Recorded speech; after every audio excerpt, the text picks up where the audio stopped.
محبوب صلی اللہ علیہ وسلم کے اوصاف و کمالات کو بیان کیا، آپ کی شان اور رفعت کو بتایا، آپ کو آپ کی عظمت بتائی، اور ساتھ ہی دشمن کے پراپگنڈے کا رد بھی کیا۔ میں اس عنوان کے تحت متعدد جگہ بات کر چکا ہوں، چونکہ تاخیر کافی ہے، اس لیے اسے مختصراً ایک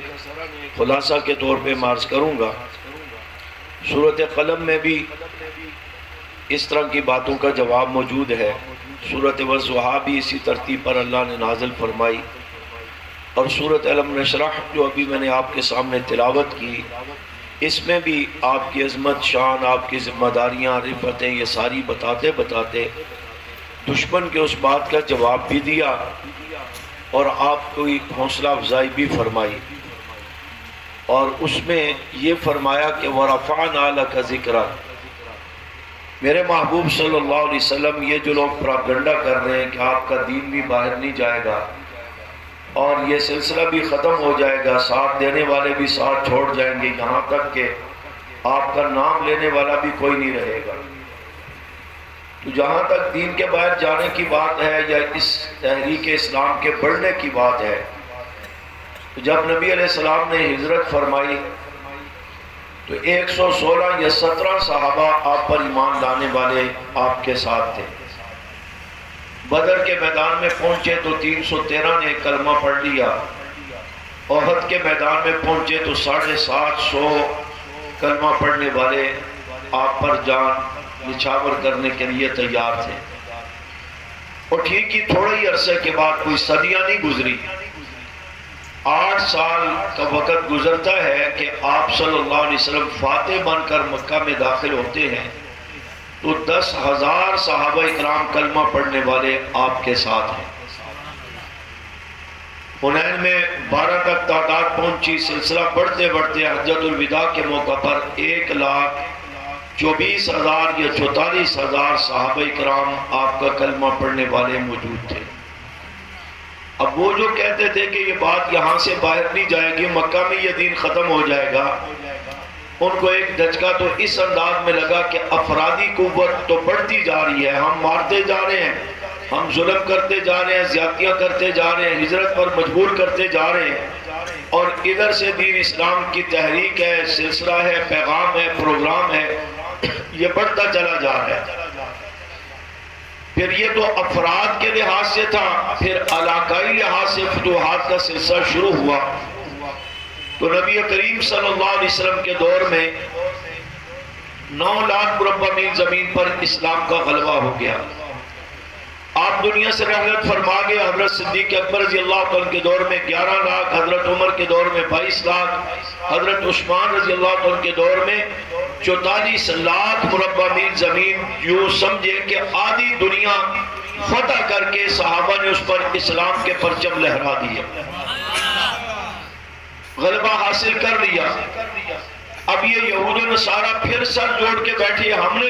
تو کہا تھا یہ مکہ سے بات باہر نہیں جائے گی، نہ نبی علیہ السلام کا دین باہر جائے گا، نہ آپ کا تذکرہ ہوگا، یہ باتیں یہاں ہی ختم ہو جائیں گی۔ انہوں نے مسلمانوں کو آپس میں الجھا دیا، جس میں بنیادی کردار یہودیوں کا تھا، اور یہ ذہن میں رکھے اسلام دشمنی میں تمام کافروں میں سب سے زیادہ اسلام سے نفرت اور عداوت رکھنے والا وہ یہودی تھا، یہودی ہے، اور آج تک بھی اس کی شیطنت اور اس کا بغض فلسطین پر ہونے والے، غزہ پر ہونے والے اسرائیلی بدبخت یہودیوں کے مظالم اس کا واضح ثبوت ہے۔ 1400 سال پہلے اللہ نے کہہ دیا تھا لَتَجِدَنَّ أَشَدَّ النَّاسِ عَدَاوَةً لِلَّذِينَ آمَنُوا الْيَهُودَ، اسلام کی دشمنی اور نفرت میں یہودیت سب سے آگے ہے۔ چنانچہ انہوں نے دیکھا کہ یہ تو بڑھتے جا رہے ہیں، علاقائی غلبہ بھی مل گیا، افرادی قوت بھی بڑھ گئی۔ ابن سبا جو انہی یہودیت کی نسل میں سے تھا، اس نے سازش کر کے مسلمانوں کو آپس میں الجھایا، حضرت علی، حضرت معاویہ، حضرت علی، حضرت عائشہ رضوان اللہ تعالی مجمعین مد مقابل آگے، بہت سارے صحابہ کی شہادتیں ہوئی، نقصان ہوا، لیکن وہ چونکہ صحابہ تھے، وہ کون تھے؟ بلند آواز سے، وہ صحابہ تھے، آج کے مسلمان کی طرح نہیں تھے کہ قومیت کی بنیاد پر، سیاست کی بنیاد پر، برادری کی بنیاد پر، جماعتوں کے اندر اختلاف کی بنیاد پر انا کو انا بنا لیں، ضد بنا لیں، مفاد پرستی سامنے رکھ لیں اور نقصان در نقصان ہوتا رہے اور یہ اپنے اپنے راگ علامتے رہیں اور اپنے اپنے حق کو لے کر کے چلنے کی بات کرتے رہیں۔ وہ صحابہ تھے، ایمان ان میں موجود تھا، تقوی ان میں موجود تھا، طہارت ان میں موجود تھی، امانت ان میں موجود تھی، دیانت ان صحابہ میں موجود تھی۔ قرآن کریم کے احکامات پر عمل کرنے میں صحابہ سب سے پیش تھے، اللہ کی فرمانبرداری میں سب سے پیش تھے، نبی علیہ السلام کی تابعداری میں سب سے آگے تھے، اور خلوص انتہا درجے کا ان میں موجود تھا۔ انا ان صحابہ میں نہیں تھی، بددیانتی ان صحابہ میں نہیں تھی، تعصب ان میں نہیں تھا، قومی تعصب نہیں تھا، اور مفاد پرستی نہیں تھی، قوم پرستی نہیں تھی، اور منافقت نہیں تھی۔ ان کے لیے اللہ نے فرمایا ہوا تھا وَلَٰكِنَّ اللَّهَ حَبَّبَ إِلَيْكُمُ الْإِيمَانَ وَزَيَّنَهُ فِي قُلُوبِكُمْ وَكَرَّهَ إِلَيْكُمُ الْكُفْرَ وَالْفُسُوقَ وَالْعِصْيَانَ أُولَٰئِكَ هُمُ الرَّاشِدُونَ۔ جس ایمان کو خوبصورت کر کے مزین کر کے ان کے دلوں میں اتارا ہے، وہ صرف دلوں میں اترا ہی نہیں، ان کے دلوں میں پیوست کر دیا ہے۔ اولئک کتب فی قلوبہم الایمان، اس ایمان کو صحابہ کے دلوں میں نقش کیا گیا ہے، اور کفر، فسق و فجور جو ایمان کو خراب کرنے کا سبب ہے، یہ ساری کمزوریاں ان سے دور کر دی گئی ہے، انہیں ہدایت کا پیکر بنایا گیا۔ قیامت تک آنے والی انسانیت کے لیے انہیں معیار ایمان بتا دیا، فَإِنْ آمَنُوا بِمِثْلِ مَا آمَنْتُمْ بِهِ فَقَدِ اهْتَدَوْا، اور ان کا تزکیہ نفس کر کے انہیں اتنا کامل مکمل بنا دیا گیا تھا۔ وہ اپنی خواہشات کے تابعدار نہیں، اپنے مفادات کو سامنے نہیں رکھتے تھے،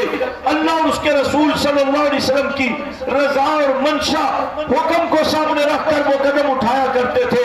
اس لیے اللہ نے ان صحابہ کے متعلق کہا یبتغون فضلا من اللہ ورضوانا، دوسری جگہ پر فرمایا یریدون وجہا، ان کی ہر سوچ، ہر فکر، صحابہ کا ہر قدم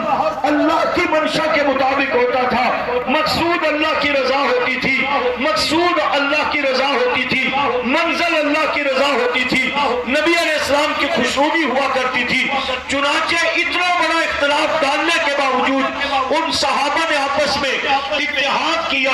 صلح کی۔ حضرت حسن رضی اللہ تعالی نے خط لکھ کر حضرت معاویہ رضی اللہ تعالی سے کہہ دیا کہ معاملات اپنی جگہ پر، لیکن میرے نانا جان صلی اللہ علیہ وسلم کی پیشن گوئی تھی، ان ابنی سید لعل اللہ ان یصلح به بین الفئتین عظیمتین من المسلمین، کہ میرا یہ بیٹا نواسا سردار ہے، یہ دو مسلمانوں کی عظیم جماعتوں کے درمیان صلح کا سبب بنے گا۔ امیر معاویہ، جو معاملات اپنی جگہ پر، میں اپنے خلافت سے دستبردار ہونے کا اعلان کر کے آپ کے ہاتھ پر بیعت کر کے خلیفہ مقتدی پیشوا آپ کو ماننا چاہتا ہوں۔ چنانچہ عملاً اس چیز کا مظاہرہ کیا، دونوں حضرات متفق ہو گئے۔ پھر حضرت معاویہ نے دنیا یہودیت، دنیا کفر کا کلا کرنے کے لیے، اسلام کے غلبے کے لیے اس تحریک کی سلسلے کو پھر آگے بڑھایا، تو 64,65,000 مربع میل زمین پر اسلام پھیل بھی گیا، اسلام کا غلبہ بھی ہو گیا، اور وہ یہودیت، وہ کفار، ان کے جو پراپگنڈا تھا، مکہ سے بات باہر نہیں جائے گی، دین باہر نہیں جائے گا، سلسلہ آگے نہیں بڑھے گا، ان کو منہ کی کھانی پڑ گئی، وہ دیکھتے رہ گئے، اسلام پوری دنیا میں غالب ہو کر کے رہ گیا۔ چنانچہ اس کے باوجود یہ پراپگنڈا، یہ تو اس بات کا جواب آ گیا نا جو انہوں نے کہا تھا یہ دین بھی باہر نہیں جائے گا، یہ صحابہ مشکل وقت میں معاذ اللہ ساتھ چھوڑ جائیں گے، یہ ہو جائے گا، وہ ہو جائے گا۔ اللہ تبارک و تعالیٰ نے ان کو انہی چیزوں کے لیے، اسی مقدس کام کے لیے منتخب کیا تھا، اور اللہ نے ان سے کام لیا، اور انہوں نے نبی علیہ السلام کی ہدایات کے مطابق وہ کام کر کے دکھایا۔ پوری دنیا میں اسلام کا غلبہ، اور اس سے سب سے زیادہ نبی علیہ السلام کے جو نام اسم گرامی کے متعلق بھی انہوں نے پراپگنڈا کیا کہ آپ کا نام تک لینے والا کوئی نہیں رہے گا، بات ہی ختم ہو جائے گی۔ بات ہے نا ذکر نبی، تو اس پر اللہ نے فرمایا میرے محبوب ان بدبختوں کے پرگڑنے سے پریشان ہونے کی ضرورت نہیں، میں رب تعالیٰ آج اعلان کر رہا ہوں وَرَفَعْنَا لَكَ ذِكْرَكَ۔ محبوب جہاں جب جس وقت زمین و آسمان میں اور صحراؤں دریاؤں میں، آسمانوں میں، پہاڑوں میں، میدانوں میں، ایوانوں میں، خطبوں میں، اذانوں میں، کلموں میں، کتابوں میں، صحیفوں میں، جہاں جب جس وقت مجھ اللہ کا نام لیا جائے گا، میں رب اعلان کر رہا ہوں میرے نام کے ساتھ محبوب آپ کے تذکرے بھی عام ہوں گے، آپ کے نام کا ذکر بھی ہوگا، آپ کی سیرت کا ذکر بھی ہوگا، آپ کے اوصاف کا ذکر بھی ہوگا، آپ کے حسن و جمال کا ذکر بھی ہوگا، آپ کے کمالات کا ذکر بھی ہوگا، آپ کے حسن کا ذکر بھی ہوگا، آپ کے امانت و دیانت کا ذکر بھی ہوگا، آپ کی سیرت بھی بیان ہوگی، صورت بھی بیان ہوگی، اخلاق بھی بیان ہوں گے، تعلیمات بھی بیان ہوں گی، فیضان نبوت کے تذکرے بھی ہوں گے، نبوت اور رسالت کا تذکرہ بھی ہوگا، ختم نبوت کا ذکر بھی ہوگا، ختم رسالت کا ذکر بھی ہوگا، ختم معصومیت کا ذکر بھی ہوگا، مقام بھی بتایا جائے گا، شان بھی بتائی جائے گی، عظمت بھی بتائی جائے گی، رفعت بھی بتائی جائے گی، بتایا بھی جائے گا، دکھایا بھی جائے گا، اور پوری دنیا میں اس کو پھیلایا بھی جائے گا، اور یہ توفیق بھی رب دیں گے کہ دیکھنے سمجھنے والوں کو کہ آپ کی عظمت اور رسالت اور آپ کے مقام شان کو سمجھ کر آپ کی سنت، آپ کی تعلیمات کو اپنایا بھی جائے گا، اور صحابہ کی طرح بے مثال بے مثال بن کر کے دنیا کو دکھایا بھی جائے گا۔ چنانچہ معاملہ آگے بڑھا،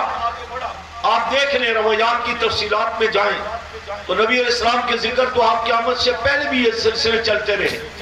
آدم علیہ السلام نے اپنے بیٹے سے کہا تھا کہ جب آپ اللہ کا ذکر کریں تو ساتھ نبی کریم صلی اللہ علیہ وسلم پر درود پاک بھی پڑھتے رہنا۔ بیٹے نے پوچھا نہیں وہ کون ہے، کیا تعارف ہے؟ فرمایا تفصیلات کا تو مجھے پتا نہیں، لیکن جب مجھے اللہ نے پیدا کیا تو آدم علیہ السلام فرماتے میری نظر پڑی عرش معلیٰ پر، تو میں نے دیکھا ایک طرف لکھا تھا لا الہ الا اللہ، تو ساتھ ہی لکھا تھا محمد رسول اللہ۔ جب مجھے جنت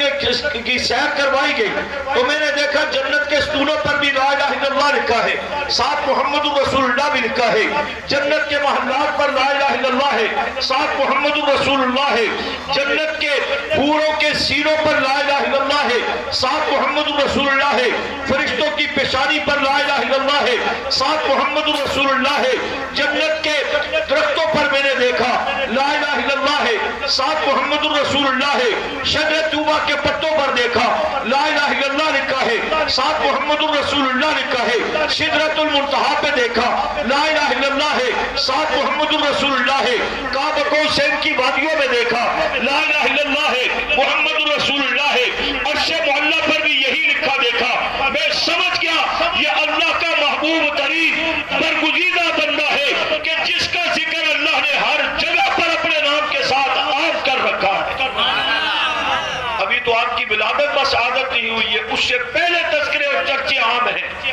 یہ کہہ رہے تھے کہ آپ کا ذکر ہی ختم ہو جائے گا، مکہ سے نام و نشان مٹ جائے گا۔ اللہ نے بتایا میں نے تو ذکر پہلے سے بلند رکھے ہیں، آج بھی ہیں اور قیامت تک یہ رہے۔ چنانچہ آپ دیکھیں 127 صحیفے نازل ہوئے کم و بیش، ان صحیفوں میں جہاں اللہ کی وحدانیت کے تذکرے ہیں وہاں نبی کریم صلی اللہ علیہ وسلم کی نبوت اور رسالت کے تذکرے کسی نہ کسی انداز میں موجود ہیں۔ تورات کو اٹھائیں گے اللہ کی وحدانیت کے تذکرے کے ساتھ نبی کریم صلی اللہ علیہ وسلم کا ذکر ملے گا، زبور کو پڑھیں گے اللہ کے ذکر کے ساتھ نبی اسلام کا ذکر ملے گا، انجیل کو پڑھیں گے اللہ کے ذکر کے ساتھ نبی اسلام کا ذکر ملے گا، اور قرآن کریم کی تو کیا ہی بات ہے، الحمد سے لے کر والناس تک قرآن پاک کے 30 پارے ہیں، قرآن پاک کی 540 رکوع ہیں، 114 صورتیں ہیں، 6236 آیات ہیں، 6666 یہ اصول کافی کی روایت ہے، قرآن پاک کے 6236 آیات ہیں۔ ان رکوعوں میں، صورتوں میں، آیات میں، سپاروں میں کسی جگہ پر کسی انداز میں بھی دیکھ لے جہاں اللہ کا ذکر ہے وہاں محمد رسول اللہ کا ذکر بھی موجود ہے۔ آدم علیہ السلام سے لے کر عیسیٰ علیہ السلام تک انبیاء اور رسول کو جو کلمے دیے گئے یا شریعتیں دی گئی ان سب کی زبانوں پر اللہ کی وحدانیت کے ساتھ ساتھ نبی علیہ السلام کا ذکر موجود ہے۔ آپ نے کلمہ طیبہ پڑھا، یہ سب سے پہلے اللہ کے رسول صلی اللہ علیہ وسلم نے پڑھا، امت کو پڑھایا، ابو بکر صدیق پڑھتے ہیں، عمر عثمان علی طلحہ زبیر و معاویہ پڑھتے ہیں، صحابہ پڑھتے ہیں، اہل بیت پڑھتے ہیں، اور تابعین تبع تابعین نے پڑھا، علماء پڑھتے ہیں، اولیاء اکرام پڑھتے ہیں، آج کا مسلمان بھی پڑھ رہا ہے، آئندہ کے مسلمان بھی پڑھیں گے، اور ایک بار نہیں پڑھ رہے، بار بار پڑھتے ہیں۔ کلمہ طیبہ کا ورد ہوتا ہے، کوئی 1000 بار پڑھتا ہے، کوئی 3000 بار روزانہ کا پڑھتا ہے، اس پر ذکر کیا جاتا ہے، لیکن یہ جتنا بھی پڑھا جاتا ہے، جب بھی پڑھا جاتا ہے، کلمہ طیبہ یا جہاں لکھا جاتا ہے، جہاں تعلیم دی جاتی ہے، دعوت دی جاتی ہے، تشریح اور تفسیر کی جاتی ہے، ہر جگہ پر اللہ کے ذکر کے ساتھ محمد الرسول اللہ کا ذکر موجود ہے۔ نماز جیسی اہم عبادت ہے، اس عبادت کی تکمیل اس وقت تک نہیں جب تک اللہ کے ذکر کے ساتھ درود پاک کی صورت میں نبی اسلام کا ذکر نہیں۔ حج عمرہ کرنے جاتے ہیں، اس کی تکمیل میں بھی درود پاک کا تذکرہ موجود ہے، یا روزہ مبارک پر حاضری کا تذکرہ موجود ہے۔ اسی انداز کے اندر خطبہ پڑھا جاتا ہے، نبی علیہ السلام نے خطبہ پڑھا، ابو بکر عمر عثمان علی طلحہ زبیر نے خطبہ پڑھا، حضرت عائشہ نے خطبے پڑھے، حضرت فاطمہ نے خطبے پڑھے، حسن و حسین نے خطبے پڑھے، صحابہ نے خطبے پڑھے۔ وہ خطبہ جمعے کا ہو تو تب، وہ خطبہ نکاح کا ہو تو تب، وہ خطبہ حجۃ الوداع کا ہو تو تب، وہ خطبہ عیدین کا ہو تو تب، وہ بھی خطبہ جب بھی پڑھا گیا یا آج خطبہ پڑھ رہے ہیں، ان خطبوں میں بھی اللہ کا ذکر بھی ہے، محمد رسول اللہ کا ذکر بھی ہے۔ یہاں تک کہ دنیا سے جانے کے بعد قبر میں جائیں گے،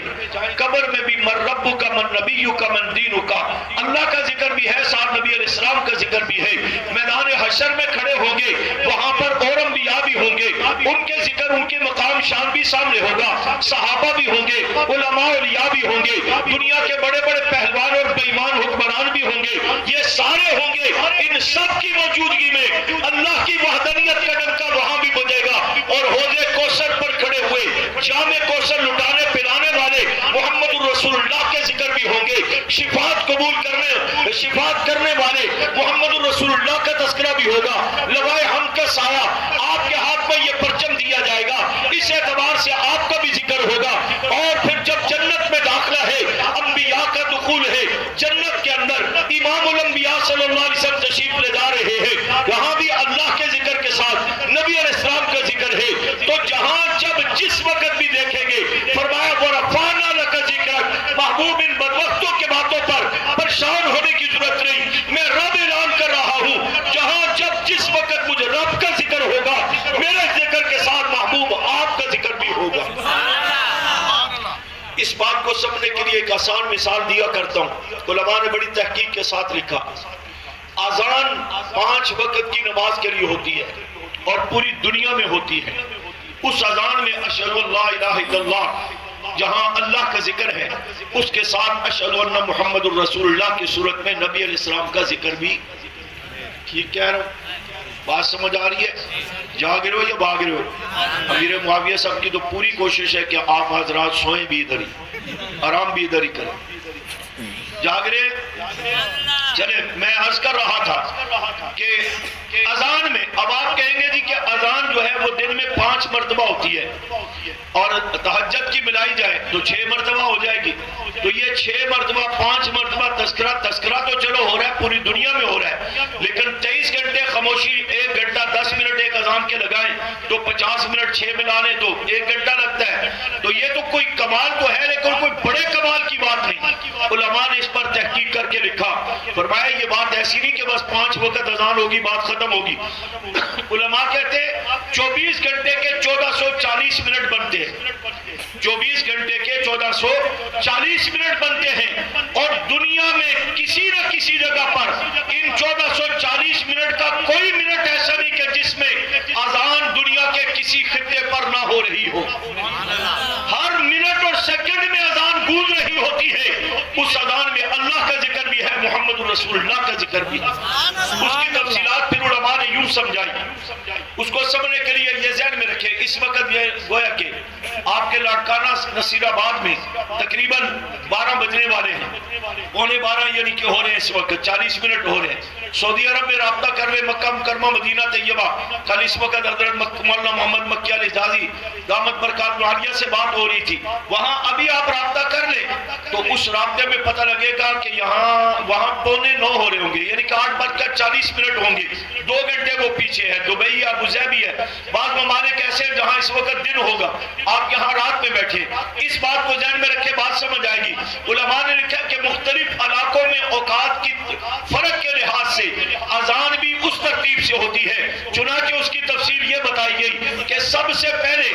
انڈونیشیا کے سلزر نامی شہر سے اذان فجر کا آغاز ہوتا ہے۔ یہ دنیا کے انتہائی مشرقی علاقے میں واقع ہے۔ سلزر نامی شہر سے اذان فجر کا سلسلہ جو چلتا ہے، 1.5 گھنٹہ اذان فجر چلتے چلتے 1.5 گھنٹے کے بعد انڈونیشیا کے دارالحکومت جکارتا تک پہنچتی ہے۔ جب جکارتا کی مسجدوں سے اذان فجر کی صدائیں بلند ہوتی ہے، پیچھے سلسلہ ختم ہو جاتا ہے۔ پھر جکارتا سے 1.5 گھنٹے کا سفر طے کر کے اذان فجر سماٹرا نامی شہر تک جاتی ہے اور سلسلہ آگے بڑھتا ہے۔ جکارتا میں خاموشی ہو جاتی ہے۔ پھر سماٹرا سے 1 گھنٹے کا فاصلہ طے کر کے اذان فجر کلکتہ، اذان فجر انڈونیشیا پہنچتی ہے۔ انڈونیشیا سے پھر 40 منٹ کا فاصلہ طے کر کے اذان فجر کلکتہ اور بنگلہ دیش کی مسجدوں کے میناروں سے آوازیں بلند ہوتی ہیں۔ ابھی بنگلہ دیش میں اذان فجر مکمل نہیں ہو پاتی کہ وہاں سے سلسلہ آگے بڑھتے ہوئے تقریباً 1 گھنٹے کا سفر طے کر کے سیالکوٹ اور سری نگر تک پہنچی ہے۔ آپ کے پاکستان میں سب سے پہلے اذان فجر کا آغاز سیالکوٹ کے شہر سے ہوتا ہے۔ سیالکوٹ اور سری نگر دونوں شہروں کا وقت ایک جیسا ہے۔ پھر سیالکوٹ سے کراچی، گوادر، کوئٹہ 40 منٹ کا فرق ہے۔ وہاں سے چلنے والی اذان فجر 40 منٹ کے بعد مختلف صوبوں، شہروں، علاقوں سے ہوتے ہوئے کراچی، گوادر، کوئٹہ پہنچتی ہے۔ اس دوران پورے پاکستان میں اذان فجر کی صدائیں بلند ہوتی ہیں۔ ادھر جب سری نگر سے سلسلہ آگے بڑھتا ہے تو پورے ہندوستان میں 1 گھنٹے تک تقریباً اذان فجر کی صدائیں بلند ہوتی ہیں۔ ابھی ہندوستان میں اذان فجر ختم نہیں ہو پاتی کہ سلسلہ مزید آگے بڑھ کر کے افغانستان میں داخل ہوتا ہے۔ افغانستان میں طالبان کی زبان سے صدائے اشہد ان لا الہ الا اللہ و اشہد ان محمد الرسول اللہ بلند ہوتا ہے۔ افغانستان سے سلسلہ پھر مسقط کی طرف آگے بڑھتا ہے۔ مسقط میں جب اذان فجر شروع ہوتی ہے تو وہاں سے 1 گھنٹے کا فاصلہ طے کر کے اذان فجر اسکندریہ تک پہنچتی ہے۔ دوسری طرف 1 گھنٹے کا فاصلہ طے کر کے اذان فجر استنبول تک پہنچتی ہے۔ یہ سلسلہ جب اسکندریہ کی طرف بڑھتا ہے، اس دوران Abu Dhabi, Sharjah, Dubai, Ras Al Khaimah, Ajman اور سعودی عرب، ان علاقوں میں اذان فجر کی صدائیں بلند ہوتی ہیں۔ جب سلسلہ دوسری طرف آگے بڑھتا ہے، شمالی ترکی سے لے کر مغربی ترکی کے کنارے پر 1.5 گھنٹہ اذان فجر کی صدائیں کا سلسلہ چلتا ہے۔ پھر استنبول کی طرف جب سلسلہ بڑھتا ہے، اس وقت شام، لبنان، سوڈان، امریکہ، ان علاقوں میں اذان فجر کی صدائیں بلند ہوتی ہیں۔ اس میں اور بھی تفصیل ہے۔ کہنے کا مقصد یہ ہے، وہ اذان فجر جو سلزر نامی شہر سے چلی تھی، وہ 9.5 گھنٹے کا فاصلہ طے کر کے ابھی بحر اوقیانوس تک پہنچی ہے کہ پیچھے سے اذان ظہر کا سلسلہ شروع ہو جاتا ہے۔ ابھی اذان ظہر پوری دنیا کا چکر مکمل نہیں کر پاتی کہ دوبارہ اذان عصر، پھر مغرب، پھر عشاء کی اذان بھی ابھی پوری دنیا کا چکر مکمل نہیں کر پاتی کہ وہاں سے پھر اذان فجر شروع ہو جاتی ہے۔ اس لیے فرمایا وَرَفَعْنَا لَكَ ذِكْرَكَ، میرے محبوب یہ بکواس کرتا ہے دشمن کہ آپ کا نام بھی مٹ جائے گا، آپ کا تذکرہ نہیں ہوگا۔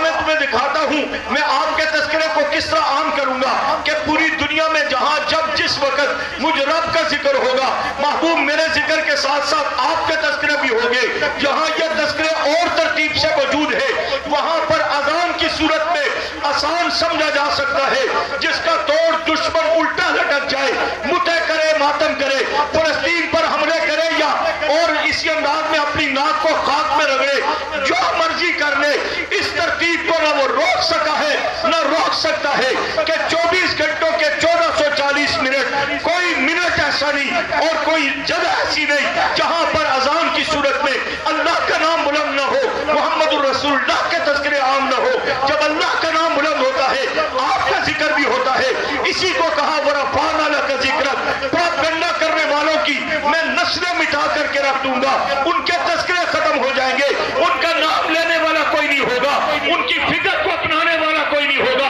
اور محبوب رہی آپ کی بات، آپ کی سیرت بھی عام ہوگی، سورت کے تذکرے بھی عام ہوں گے، اسوہ حسنہ بھی عام ہوگا، اخلاق بھی عام ہوگا، پیغام بھی عام ہوگا، اس کا قیام بھی عام ہوگا، تعلیمات بھی عام ہوگی، ارشادات بھی عام ہوں گے، امانت بھی عام ہوگی، دیانت بھی عام ہوگی۔ ساری دنیا ماننے کے لیے بیدار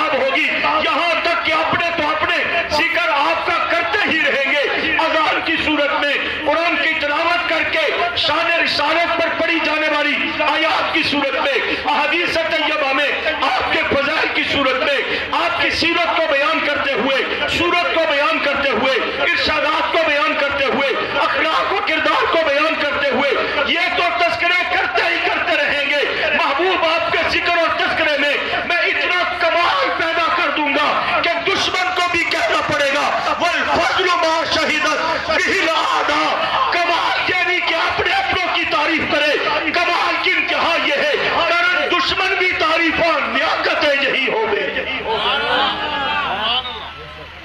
چنانچہ قرآن نبی علیہ السلام کی سیرت کو بیان کر رہا ہے۔ حضرت عائشہ رضی اللہ تعالیٰ عنہ کا فرمان ہے کان خلقہ القرآن،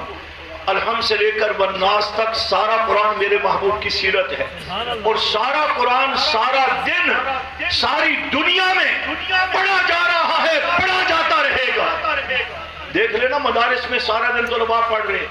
قراء پڑھ رہے، تراویحوں میں پڑھا جا رہا ہے، نمازوں میں پڑھا جا رہا ہے، تفسیر کی جا رہی ہے، محنت ہر جگہ قرآن پڑھا جا رہا ہے۔ اللہ کا ذکر ہے تو نبی علیہ السلام کے تذکرے کیونکہ آپ کی سیرت ہے، اور اپنے تو اپنے تعریف کرتے ہی کرتے ہیں، دشمن سے بھی اللہ نے پھر ایسا کہلوایا کہ جہاں صحابہ نے حضور کی صورت کو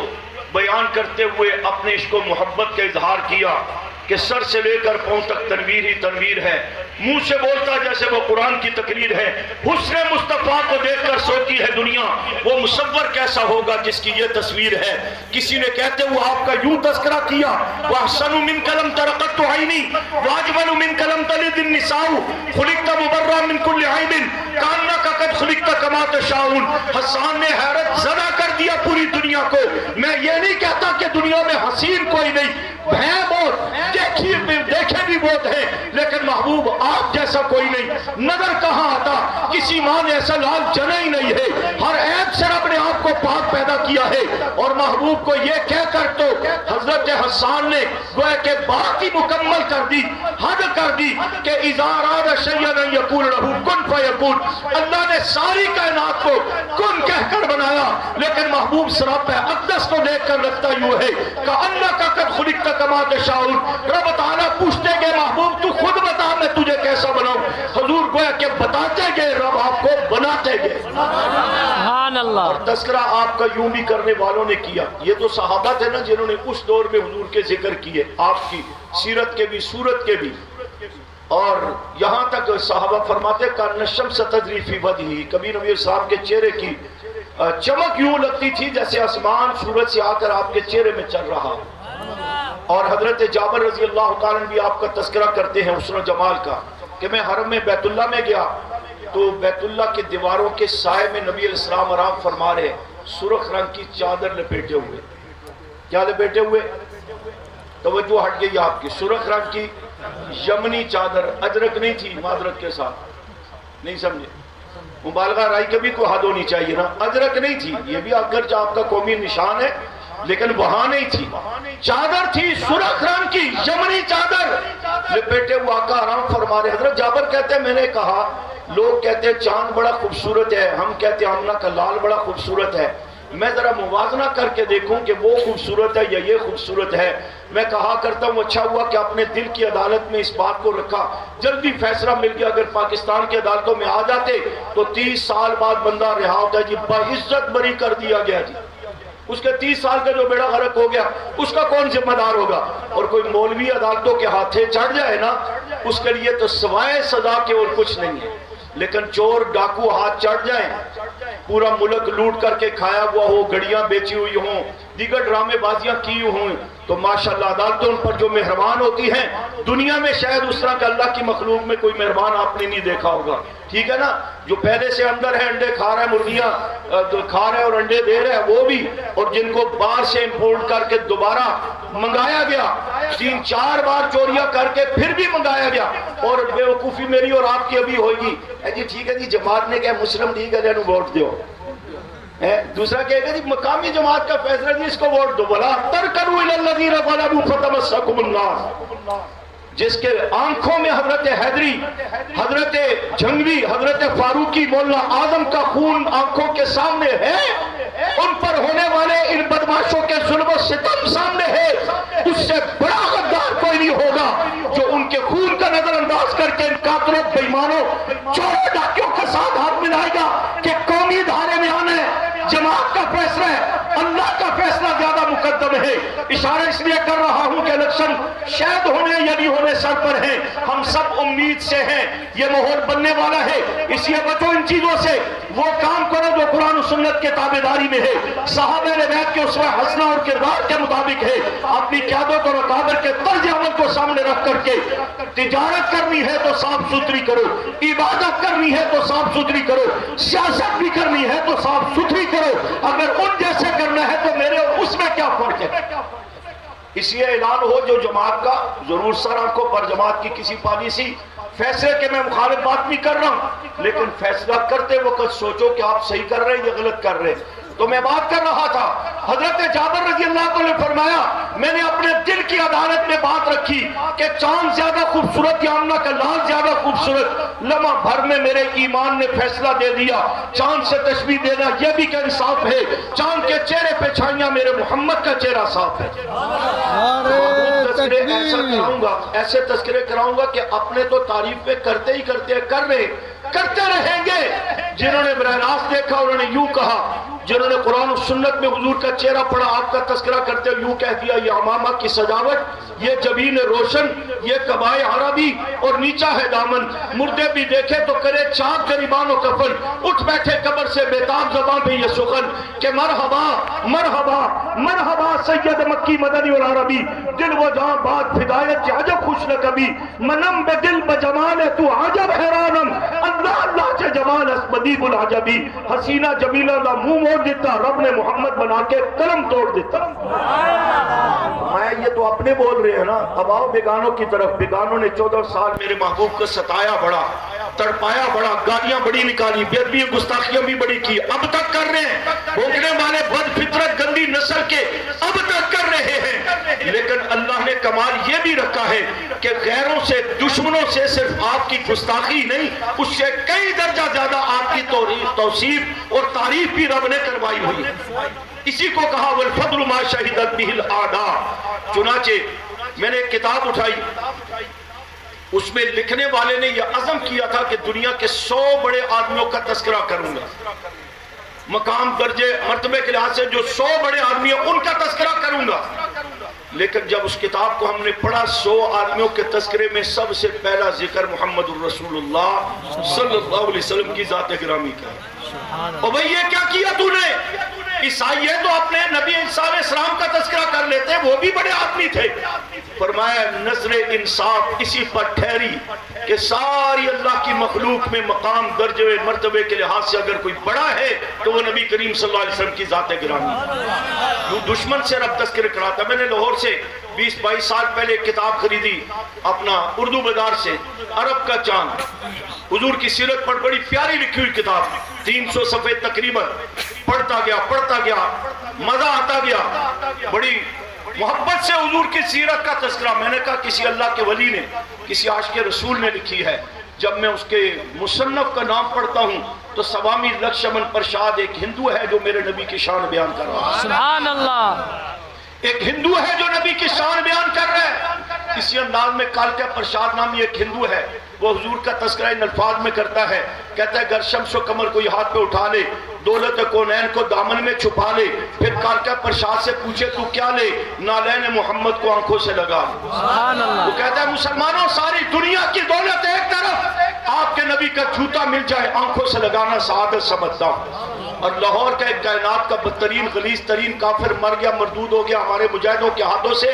اور وہ صحابہ کا غلیظ ترین دشمن تھا، صحابہ کا نام برداشت نہیں۔ اللہ نے اس کی زبان سے بھی محبوب کے تذکرے اس انداز میں کروائے، کہتا ہے چہرہ ہے کہ انوار دو عالم کا صحیفہ، چہرہ ہے کہ انوار دو عالم کا صحیفہ، آنکھیں ہیں کہ بارین تقدس کے نگی، پلکیں ہیں کہ کوسین شب قدر کھلی ہے، زلفیں ہیں کہ واللیل کے بکھرے ہوئے سائے، محمد کے یہ دام کے شرازہ شبنم کے تراشے، جیسے یاقوت کی وادی میں مہکتے ہوئے ہیرے، محمد کی باتیں جیسے طوبہ کی چٹک ہوئی کلیاں، محمد کے خطبے جیسے ساون کے امڑتے ہوئے دریا۔ نبی علیہ السلام کا ذکر کرتے جائیں، رات ختم ہو سکتی ہے، بات ختم نہیں ہو سکتی۔ میں نے تھوڑا سا ذکر کر دیا کہ میرے اور آپ کا حصہ بھی پڑ جائے کہ الحمدللہ الحمدللہ کہو آپ بھی الحمدللہ۔ اللہ نے ہمیں نبی کریم صلی اللہ علیہ وسلم کے مداحوں میں پیدا فرمایا ہے، گستاخوں میں نہیں رکھا۔ مداحوں میں رکھا ہے، گستاخوں میں نہیں رکھا۔ اور گستاخی کرنے والا بھی نسل در نسل گستاخی کرتا آ رہا ہے، یہ کوشش کر رہا ہے کہ سورج کے اوپر تھوکا جانے والا تھوک وہاں چلا جائے، لیکن وہ ہمیشہ اس کے منہ پر آتا ہے۔ دن رات بیٹھ کر کبھی کہے گا نبی علیہ السلام میں خرابیاں نکالے گا، کبھی ابو بکر کی صداقت میں، خلافت میں، کبھی عمر کی عدالت میں، کبھی عثمان کے حیا میں، امانت و دیانت میں، کبھی علی کی شجاعت اور بہادری میں، کبھی حضرت معاویہ کے تدبر اور سیاست اور کتابت وحی میں، کبھی حسن حسین کے صبر و استقامت میں، کبھی حضرت ابو ہریرہ کی حدیث کو بیان کرنے میں، کبھی حضرت عبداللہ بن مسعود کی فقاہت میں، کبھی عبداللہ بن عباس کی تفسیر قرآن میں، کبھی حضرت بلال کی اذان میں، کبھی جناب والا حضرت حنظلہ کے جذبوں میں، کبھی صحابہ کے مجاہدے میں، کبھی ان کے ایمان میں، کبھی ان کے تقوی میں، کبھی ان کے نسب میں، کبھی ان کی نسل میں خرابیاں نکالتا ہوا بیٹھا ہے، یہ کر دیا تھا، وہ کر دیا تھا۔ کبھی اہل بیت پر تذکرے شروع کر دیتا ہے، حقیقی بنیادی اہل بیت ازواج مطہرات بناتے رسول ہیں، کبھی ان میں تبرع کرتا ہے، کبھی ان پر تنقید اور گستاخی کرتا ہے، اور مجموعی طور پر کوشش یہ ہوتی ہے، کہتا ہے یہ خرابی تھی، یہ خرابی تھی، یہ خرابی تھی۔ آپ کہیں گے مولانا آپ نے تو حضور کی خوبیاں بیان کی ہیں، صحابہ کی خوبیاں بیان کرتے ہو، قرآن و سنت خوبیاں بیان کرتا ہے، یہ جو خرابیاں بیان کرتا ہے اتنے عرصے سے، اس کی کیا حقیقت ہے؟ شاید کچھ تو ہوگا جس وجہ سے یہ کہتا ہے۔ اور بھائی ہر جگہ یہ کچھ نہیں ہوا کرتا کہ کسی کے بار بار کہنے سے مان لیا جائے، کچھ بھی ہوگا، یہاں کچھ بھی نہیں ہے سوائے اس کے کہ جو خرابیاں نکالتا ہے وہ نبی کریم صلی اللہ علیہ وسلم کی ذات و صفات میں، نبوت و رسالت و مقام اور عظمت میں، اور آپ کے کامیاب ترین ہو کر اپنی ذمہ داری پوری کر کے دنیا سے تشریف لے جانے میں وہ جو خرابیاں نکالتا ہے، ابو بکر میں، عمر میں، عثمان میں، علی، طلحہ، زبیر، معاویہ میں، ازواج مطہرات جو حقیقی اہل بیت کی بنیاد ہے، بنات النبی میں، جو باقی بزرگوں میں، وہ جو خرابیاں نکالتا ہے، کسی جگہ پر جھجکنے کی ضرورت نہیں، پریشان ہونے کی ضرورت نہیں، ڈرنے کی ضرورت نہیں۔ شاید اس کی کوئی دلیل، کوئی حوالہ، کوئی ثبوت مضبوط ہو جائے، ہو ہی نہیں سکتا، اس لیے کہ اس کا حوالہ ہے، آواز آئی، راوی کہتا ہے، نہ راوی کا پتہ، نہ اس کی ماں کا پتہ، نہ اس کے باپ کا پتہ، پورا مذہب جو مدعے کی بنیاد پر چل رہا ہے یا تقیہ کی بنیاد پر چل رہا ہے، اس کی بات سے ڈرنے کی ضرورت نہیں۔ وہ جو پیغمبر صحابہ نے بیت ازواج و بنات میں خرابیاں دکھاتا ہے، کسی جگہ پر بھی ٹیبل ٹاپ کر لے، اللہ پر بھروسہ کر کے قرآن اور سنت کے حقائق کی روشنی میں حضور اور پیغمبر صحابہ نے بیت کی سیرت کو سامنے رکھ، صاف شفاف ہے، خوبصورت ہے، پاک ہے، مطہرہ ہے، منزہ ہے، خرابی کہاں ہے؟ خرابی نکالنے والے کے دل و دماغ میں خرابی ہے، خرابی نکالنے والے کے عقیدہ نظریے میں خرابی ہے، خرابی نکالنے والے کی سوچ و فکر میں خرابی ہے، چاہے وہ یہودی ہے، عیسائی ہے، نصرانی ہے، رافضی ہے، قادیانی ہے، مرزائی ہے، ہندو ہے، سکھ ہے، کوئی بھی بدبخت ہے، میرے آقا اور آقا کے صحابہ میں خرابیاں نکالتا ہے، وہ خرابیاں ادھر نہیں، یہ سراپا خوبیوں والے ہیں، وہ خرابی اس کے دل و دماغ، سوچ و فکر، عقیدہ نظریے میں ہے۔ ہاں کوئی غلط فہمی کے بنیاد پہ خرابی نکال سکتا ہے، کوئی تاریخ سے متاثر ہو کر نکال سکتا ہے، کوئی جھوٹی روایات اور ذاکروں کے پراپگنڈے سے متاثر ہو کر خرابی نکال سکتا ہے، لیکن اگر کوئی عقیدہ بنا کر کے خرابی نکالتا ہے تو سنا نصیب بات کے مسلمانوں، ذمہ داری سے جملہ کہتا ہوں، وہ خرابی بھی پھر میرے آقا کی ذاتوں، صفاتوں، کمالاتوں، صحابہ، جماعتوں، ازواجوں، بنات میں نہیں ہے، وہ خرابی نکالنے والے کی خون میں خرابی ہے، اس کی نسل میں خرابی ہے، اس کے نسب میں خرابی ہے، وہ حرام ذاتہ ہے جو پیغمبر کے صحابہ کو بھونکتا ہے۔ اور یہ میں نہیں کہہ رہا، نہ میری جذباتی خطابت ہے، حضور کو ایک بدبخت نے بڑا پریشان کیا، آپ نے اللہ کے سامنے شکایت لگائی، یا اللہ دیکھو نہیں یہ مجھے کیا کہتا ہے، تو اللہ نے نون والقلم وما یسطرون آیات نازل کر کے پہلے محبوب کی شان بتائی۔ آپ اس بدبخت کو نہ دیکھیں، آپ اپنا وقار، اپنی عظمت، اپنا مقام دیکھیں، میں نے آپ کو کیا سے کیا بنا دیا ہے۔ رہ گئی اس کی بات فَسَتُبْصِرُ وَيُبْصِرُونَ، محبوب وقت آئے گا پتہ لگے گا وہ پاگل ہے یا آپ کو وہ اس طرح کے لفظوں سے مخاطب کرتا ہے، حالات بتائیں گے۔ اور اگلی بات محبوب میں کہہ دیتا ہوں، آپ کو کہنے کی ضرورت نہیں، میں کہہ دیتا ہوں، قُتُلٍ بَعْدَ ذَلِكَ زَنِيمٌ، اس سے وَلَا تُطِعْ كُلَّ حَلَّافٍ مَّهِينٍ حَمَّازٍ مَّشَّاءٍ بِنَمِيمٍ مَّنَّاعٍ لِّلْخَيْرِ مُعْتَدٍ أَثِيمٍ۔ اللہ نے فرما دیا محبوب یہ جو آپ کا گستاخ ہے نا، اس میں صرف ایک بات نہیں 10 اس کی خصلتیں اللہ نے 29ویں پارے سورۃ قلم قرآن میں بیان کی۔ اللہ فرماتے ہیں محبوب یہ جھوٹا ہے، یہ بد شکل ہے، یہ بد نسل ہے، اور یہ جھگڑالو ہے، یہ وعدہ کی خلاف ورزی کرنے والا ہے، یہ فلاں ہے، یہ فلاں ہے، یہ فلاں ہے۔ 9 باتیں کہنے کے بعد اللہ نے آخری بات کہی محبوب اس کی تو حیثیت یہ ہے جو آپ پر تنقید کرتا ہے، اس کی اپنی حیثیت یہ ہے کہ عُتُلٍ بَعْدَ ذَلِكَ زَنِيمٌ، یہ حرام زادہ ہے۔ سندھی میں ترجمہ اٹھا لو، پشتو میں اٹھا لو، انگلش میں اٹھا لو، اردو میں اٹھا لو، سارے علماء اور گرامر سے چیک کر لینا، یہی معنی ہے کہ یہ حرام زادہ ہے۔ بات سمجھ آئی؟ اب یہ جب اس کو پتہ لگا نا، تلوار لے کر اپنی ماں کے پاس چلا گیا، ماں کے سر پہ تلوار، وہ بھی غیر مسلم تھی، کافرہ تھی، یہ بھی کافر تھا۔ کہا آج مسلمانوں کے رب نے میری ساری بے ایمانیاں کرتوت سب بیان کر دیے کہ یہ ہے، یہ ہے، یہ ہے، تو بتاؤ۔ نے کہا، ماں نے کہا جو کہا رب نے سچ کہا، تیرے اندر ساری بغیرتیاں پائی جاتی ہیں۔ انہوں نے کہا ٹھیک ہے مجھے پتہ ہے میرا اپنا، لیکن یہ جو آخری بات کہی کہ تو حرام زادہ ہے، اس کی کیا حقیقت ہے؟ ماں نے کہا پتر مسلمانہ دے رب نے اے بھی سچ آکھیا ہے۔ ابھی سمجھتے نا کچھ نہ کچھ، اللہ نے یہ بھی سچ کہا۔ اس نے کہا کیا مطلب؟ انہوں نے کہا تیرا باپ انمر تھا، کچھ ہوا نہیں، جائیداد بہت تھی، اولاد تھی نہیں، تو مجھے بھیجا کہ جا جنگل میں جا کر فلاں بکریوں کے چرواہے کے ساتھ متا کر کے آ۔ سمجھتے ہو متا کر کے آ؟ میں غیر مرد کے ساتھ مکالہ کر کے آئی۔ اس مکالے کا نتیجہ یہ کالا میرے سامنے کھڑا ہے، جو اندر سے بھی کالا، باہر سے بھی کالا، لٹیں بھی کالی، گھوڑا بھی کالا، جھنڈا بھی کالا، سوچ اور فکر بھی کالی۔ لوگ کہتے ہیں رافضیت کے دال میں کچھ کالا کالا، میں کہتا ہوں ساری دال ہی کالی ہے۔ آگے علامہ شیر حیدری رحمۃ اللہ علیہ نے دلائل کے ساتھ وہ سارا کالا پن کھول کر کے بتایا ہوا ہے۔ وقت نہیں میں اس تفصیل میں جاؤں، کچھ بات سمجھ آئی؟ فرمایا میرے محبوب پریشان ہونے کی ضرورت نہیں، تذکرے آپ کے اتنے بلند اور اتنے عام ہوں گے، ہر جگہ تذکرے ہوں گے، یہاں تک کہ دشمن بھی مجبور ہوگا۔ وَالْفَضْلُ مَا شَهِدَتْ بِهِ الْأَعْدَاءُ۔ اب دیکھیں صورتحال اس وقت یہ ہے، ایک طرف یہ بدبخت، یہ بھی یہودی نسل ہے، یہ بھی یہودی نسل ہیں جو پیغمبر کے صحابہ بیعت پر جملہ بازی کے حملے کرتے ہیں، تبرے کرتے ہیں، بے ادبیاں کرتے ہیں، گستاخیاں کرتے ہیں، نئی نسل کا ذہن خراب کر کے شکوک و شبہات پیدا کرتے ہیں۔ غصہ ان بے ایمانوں کا پھر بھی ٹھنڈا نہیں ہوتا، کیونکہ حضور اسلام صحابہ بیعت کی جو جد و جہد محنت تھی نا، اس کے نتیجے میں سب سے زیادہ مذہبی اور سیاسی نقصان جو ہوا ہے وہ یہود و نصارہ کا ہوا ہے۔ روم ایران کی سلطنتیں خاک ہوئیں، اسلام کا غلبہ ہوا، لمبی باتیں میں اشارہ کر چکا ہوں۔ وہ غصہ ابھی تک ٹھنڈا نہیں ہو رہا ہے، ادھر گالیوں نکال کر کے غصہ نکالتے ہیں،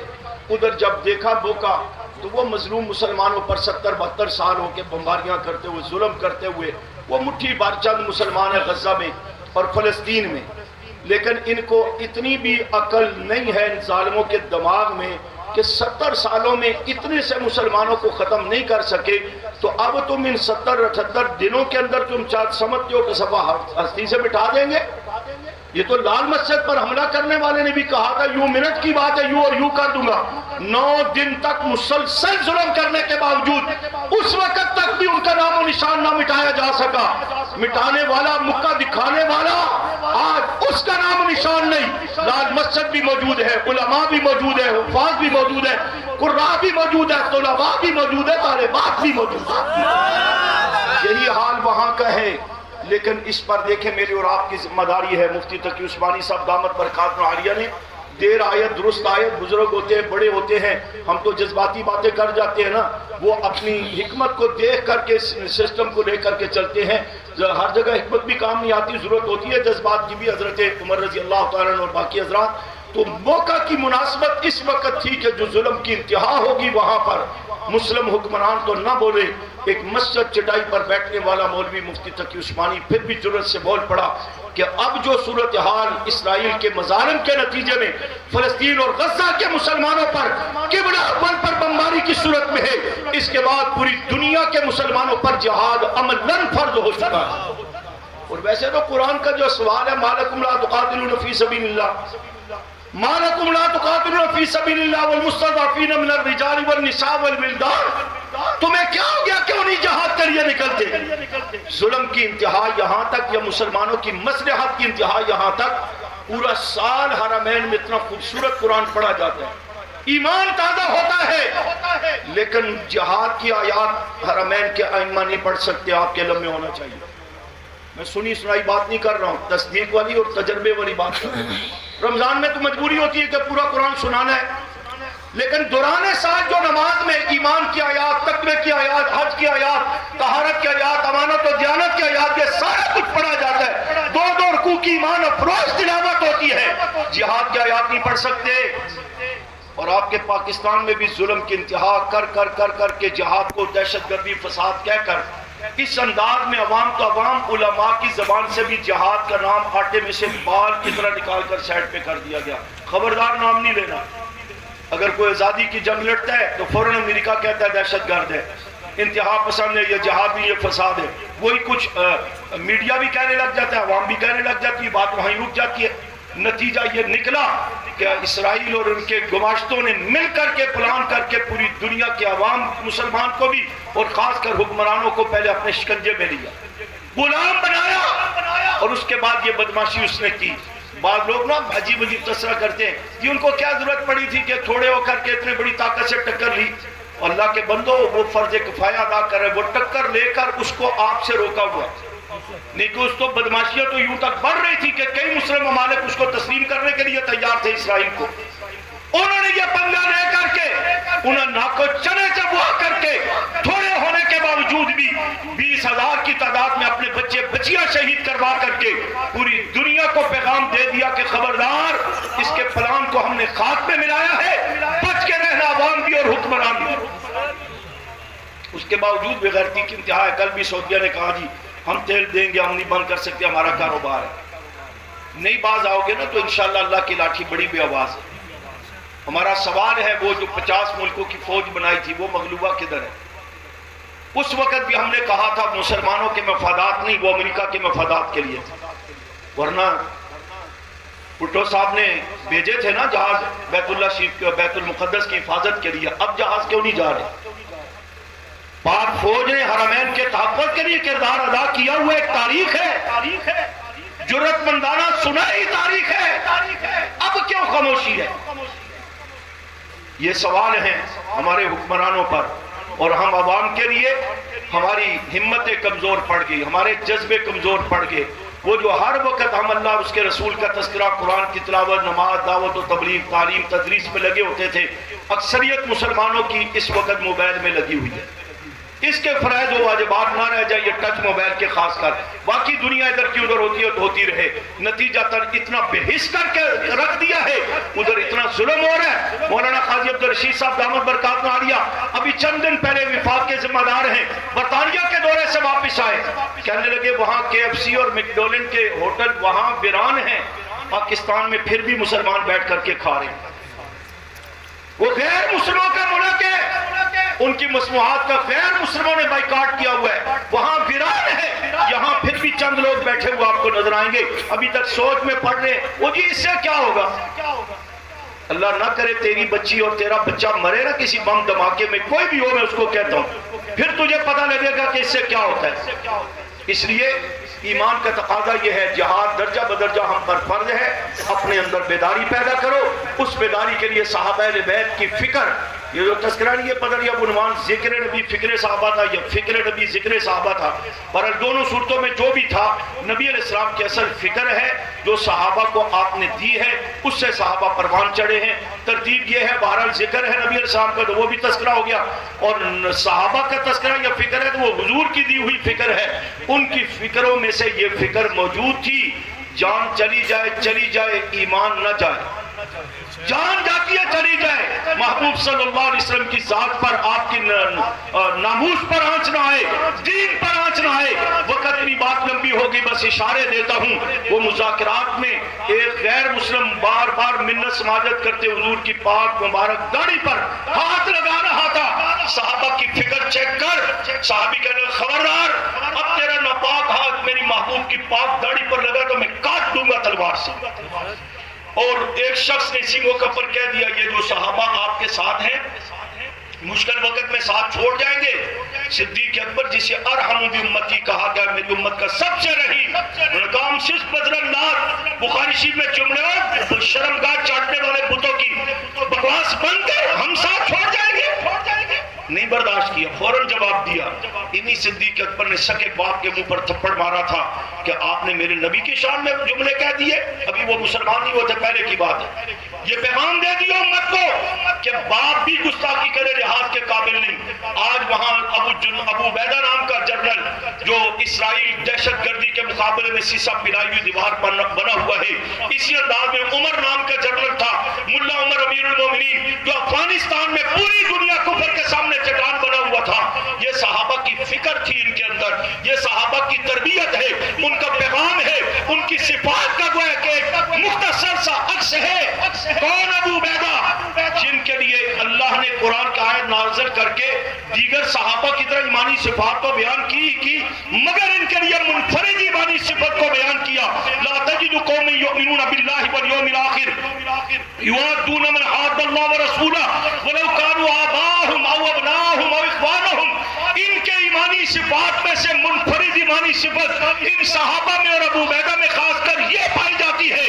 اللہ رسول کے دشمنوں کے مقابلے میں یہ نہیں کہ اپنے ماحول معاشرے سے لا تعلق ہوتے ہیں، سکا باپ بھی ہو تو بدر کے میدان میں گردن اتار کر بتا دیتے ہیں میرے لیے تو اہم نہیں، میرے لیے محمد رسول اللہ اہم ہے اور اللہ کی ذات اہم ہے۔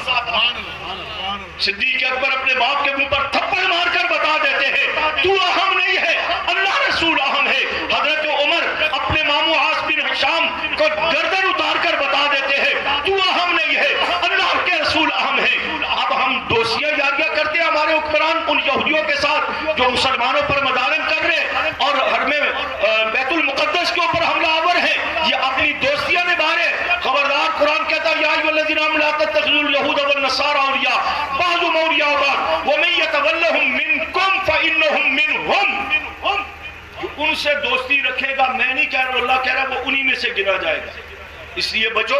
ان کو جواب دینے کے لیے وہ جذبے جو ابو عبیدہ جنرل اور ملا عمر جیسے لوگوں میں اللہ نے ودیعت فرمائے تھے، پوری دنیا کفر کو انہوں نے ناکو چنے چبوائے، وہ جذبے آج میرے اور آپ ہر مسلمان کے اندر ہونے چاہیے۔ یہ جذبے آگے تو دیکھ لو اربوں کھربوں مسلمان حرم بیت اللہ کافروں کی سازشوں کے نرغے میں، بیت المقدس کافروں کے نرغے میں، تنہا، میرے جملے پر غور کرنا، تنہا عمر فاتح بیت اللہ بھی فاتح بیت المقدس۔ آج وہ جذبہ آ جائے تو یہ اسرائیل کچھ بھی نہیں ہے، اسرائیل کچھ بھی نہیں ہے۔ ان مسلمانوں کو جانے دیا جائے۔ باقی جماعتوں والے مسالک والے بھی تیار ہیں، میری جماعت تو تربیت اور تجربے سے گزر کر کے تیار ہے کہ 12,000 کی قربانیاں یہاں کی ہوئی ہے جو ہر وقت صحابہ کی نموز کے تحفظ کے لیے جان تری پر رکھ کر یہاں دشمن کی گولی کے مقابل کھڑے ہیں۔ الحمدللہ رستہ دو یہ سب سے پہلے وہاں جانے کے لیے تیار ہے۔ تیار ہو،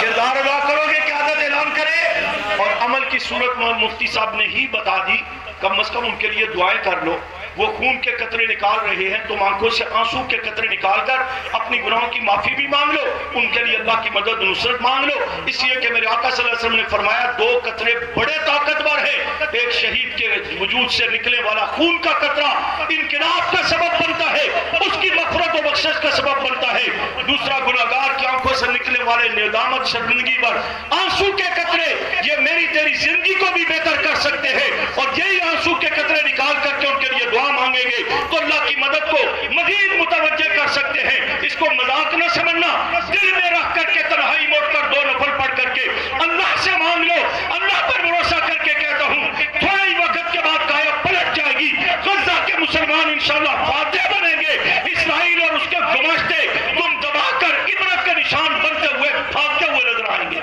انشاءاللہ۔ ایک چڑیا نے کہا تھا اس نے جب حضرت ابراہیم السلام کے چیخے پر پانی کے قطرے ڈال رہی تھی نا، تو کسی نے کہا تیرے قطرے سے اتنا بڑا چیخا بجھ جائے گا؟ انہوں نے کہا مجھے بھی پتہ نہیں بجھ سکتا۔ پھر کیا ہے؟ کہا اس لیے کہ کل اگر اللہ نے پوچھ لیا میرا محبوب آگ میں تھا، تو درخت پر بیٹھ کر کے ہوا خوری کر رہی تھی، میں جواب کیا دوں گی؟ میرے بس میں یہ قطرہ ڈالنا ہے، یہ تو ڈال لوں نا، میں اپنا کام تو کروں۔